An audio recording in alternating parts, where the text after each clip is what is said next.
Back to the future. K, Napalm.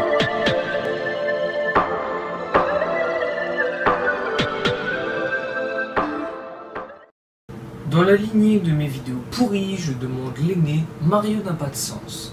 Je vais quand même la refaire plus sérieusement. Parce que la dernière fois que je l'ai faite et refaite, c'était pas toujours très bien, mais en fait, c'est quand même dommage parce que c'est une vidéo qui a du potentiel, il y a quelque chose à en tirer, il y a quand même pas mal de choses à dire, et ce serait quand même dommage de rester sur un curage de nez. Super Mario, c'est un jeu de plateforme avec comme personnage principal Mario, un plombier italien venant de Brooklyn, tombé dans un tuyau un beau jour alors qu'il travaillait et qui l'a emmené au royaume champignon. Jusque là, tout est normal. Et Mario a aussi un frère qui s'appelle Luigi.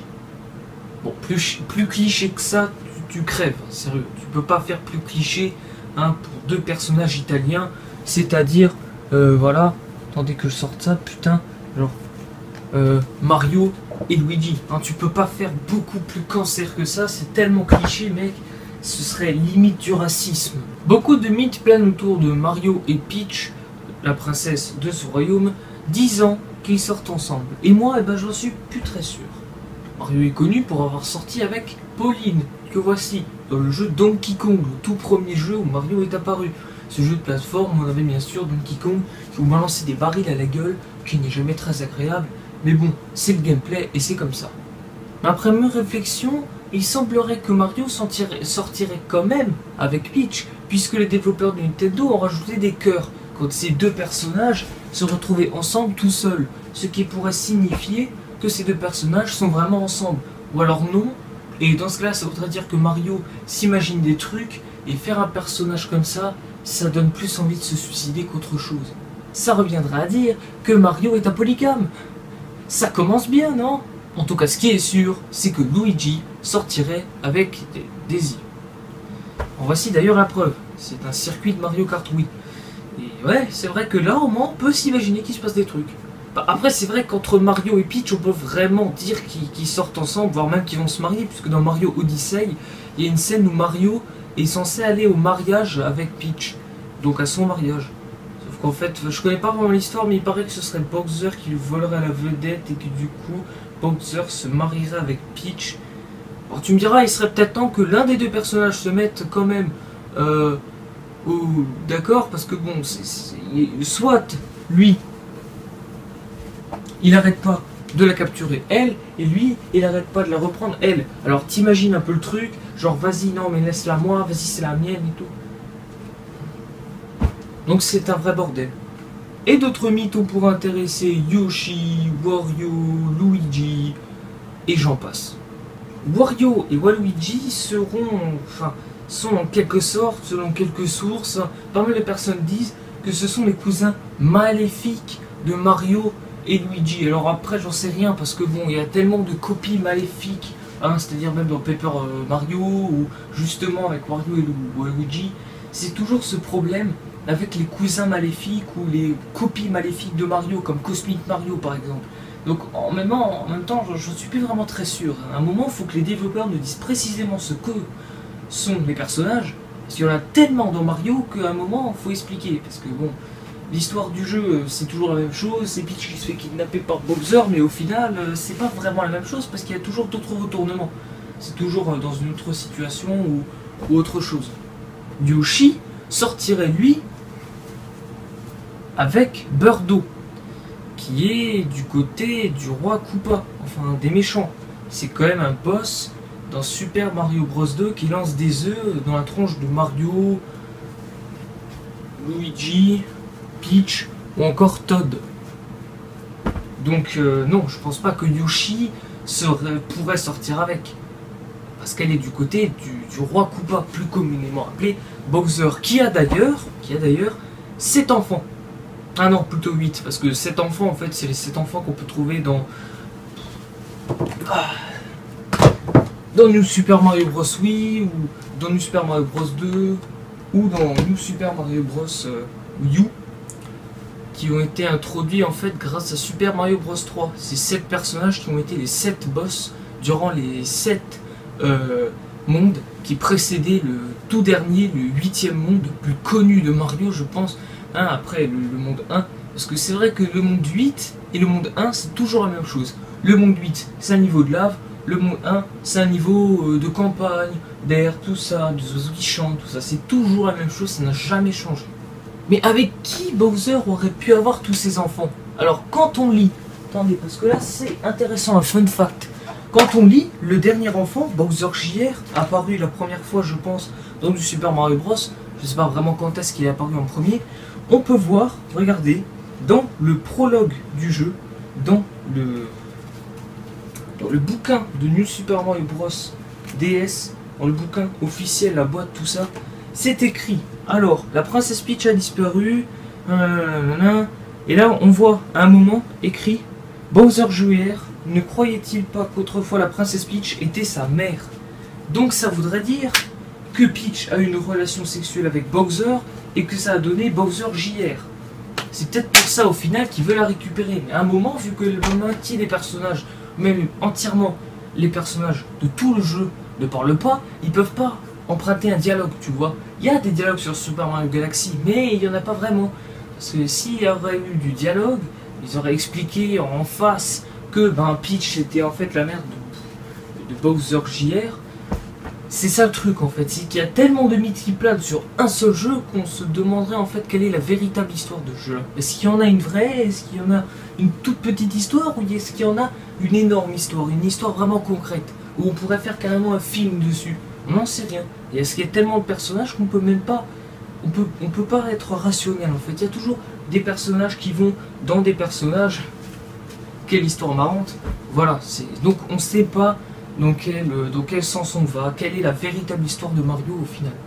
Waluigi serait quant à lui avec Rosalina ou Harmony, ça dépend de la version du jeu. Bon, Rosalina c'est la princesse des étoiles si je me sens, ou même la reine en fait, je sais pas. En tout cas elle est dans Super Mario Galaxy. Mais Waluigi avec Rosalina. Bon, c'est les deux plus grands personnages en fait au niveau de la taille. C'est-à-dire que Peach, bon bah ça va, elle est grande. Mais bon, Rosalina elle est plus grande. Mario lui il est tout petit. Luigi ça va, il est moyen. Mais Waluigi lui il est très grand. Tellement grand qu'il est obligé de croiser ses jambes quand il est dans son kart. Donc au final je suis pas vraiment sûr qu'ils seraient ensemble en fait. Hein. Et enfin Wario serait avec une certaine Mona. Une certaine, oui. Parce que bon, moi elle m'a pas marqué mon esprit. Mona je la connais pas. Honnêtement, il y a plein de gens qui parlent de Mona, et moi à chaque fois que je cherche Mona sur Google, je trouve pas de jeu précis en fait. Bah attendez, j'ai quand même tenté de le voir, mais moi en tout cas, Mona, moi je la connais vraiment pas en fait. Bon, arrêtons de parler des amourettes entre les personnages et parlons du concept en lui-même. Je vous ai déjà parlé du personnage principal, Mario, mais que fait-il? Eh ben tout simplement, il croise des ennemis comme des Goombas, des champignons ambulants ou encore plein d'autres personnages en fait. Comme je vous ai dit au départ, il y a tellement d'ennemis et tellement de personnages qu'on peut pas faire un listing. Ou alors si, mais alors ça risque d'être long. Hein, parce que au fur et à mesure des jeux, il y en a toujours qui se rajoutent. Enfin, après peut-être qu'il y en a qui s'enlèvent et qu'il y en a qui se rajoutent. Par exemple, si on devait faire un Super Mario Maker avec exactement tous les ennemis qui ont tous existé dans tous les jeux vidéo de Mario, eh ben on n'aurait pas fini, ce serait une base de données tellement énorme qu'on ne pourrait même pas se permettre d'en faire un jeu. Bon, après c'est clair que Super Mario Maker, ça c'est un peu le jeu, je pense, qui a sauvé la licence Mario. Parce que, bon, qui a sauvé la licence de Wii tout court, parce que Mario, eh ben c'est la seule licence qui vaut le coup pour les consoles de Nintendo aujourd'hui. Finalement, ça sert vraiment qu'à ça. Par exemple, sur la Wii U, moi, si jamais je l'achète, je pense pas que je l'achèterai un jour, mais ça sera uniquement pour m'acheter Super Mario 3D World, ou Mario Kart 7, ou encore Super Mario Maker, justement. Ou peut-être des Zelda, je sais pas, mais honnêtement, la licence Wii, avant, elle existait pour plein d'autres jeux, tu vois, mais aujourd'hui, c'est vraiment que pour les Mario qu'elle existe. Au départ, Mario n'est que Mario, ou petit Mario, ça dépend de la version. En tout cas, il n'est pas Super Mario tout de suite. Pour être Super Mario, être un Mario un petit peu plus grand, il doit se munir en fait d'un power-up, le champignon rouge. Ça voudrait dire que ça, c'est sa représentation normale, humaine.